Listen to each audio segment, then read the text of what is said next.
de plus. Après Adama Traoré, Ziad Ebouna, Ibrahim Abba et beaucoup d'autres. Après déjà 13 morts à la suite de refus d'obtempérer en 2022, la police a encore tué. Le meurtre de Naël n'est ni une bavure, ni un cas isolé. C'est comme ça que fonctionne une police à la solde d'un système capitaliste et raciste. Un système oppresseur qui s'acharne sur les jeunes de banlieue. Cette police qui s'octroie le droit de tuer. Cette police qui protège les élites bourgeoises. Cette police qui blesse et tue jeunes de quartiers populaires, immigrés, manifestants et manifestantes. Le nombre de victimes de la police est en hausse depuis la promulgation de la loi de 2017 qui a assoupli l'emploi des armes à feu pour les refus d'obtempérer. Mais au-delà de 2017, depuis 30 ans, il y a toujours plus de mesures répressives mises en place qui donnent de plus en plus de pouvoir à la police, autant juridiquement qu'en termes de matériel. Et l'impunité dont profitent les policiers meurtriers est révoltante. Depuis mardi, l'IGPN a été saisi, mais on connaît la chanson et on connaît son inaction.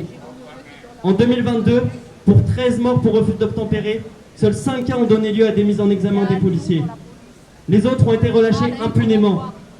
Nous ne faisons pas confiance à l'IGPN pour agir, c'est nous qui agirons.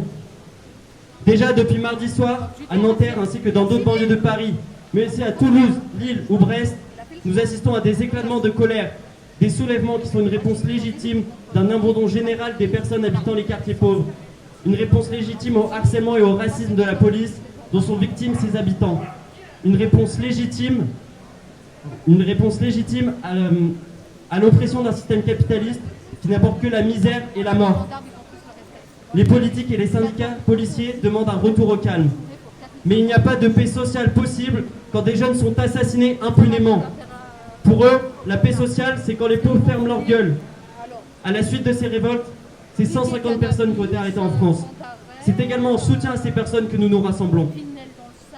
La dérive autoritaire de Macron favorise le renforcement dans l'institution policière de l'idée que tout est permis, même le meurtre. La police n'est pas là pour nous protéger. La police est par nature une institution qui ne sert qu'à maintenir la puissance des riches et des patrons. On le dit haut et fort, elle ne servira jamais nos intérêts. En France, et surtout dans les quartiers populaires, elle tue sans jamais être inquiétée. Et ce sont toujours les mêmes qui meurent lors de ces crimes dont on ne peut masquer le caractère raciste.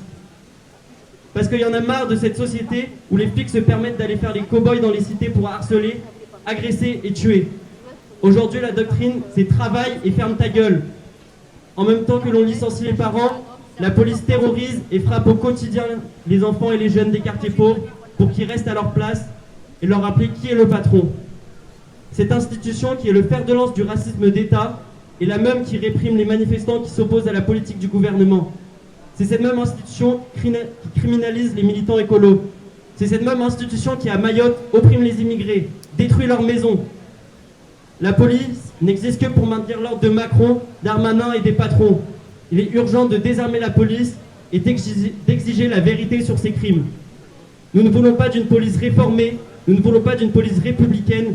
Nous voulons l'abolition de cette institution et la fin de ces sociétés capitalistes qui ne portent que misère et violence.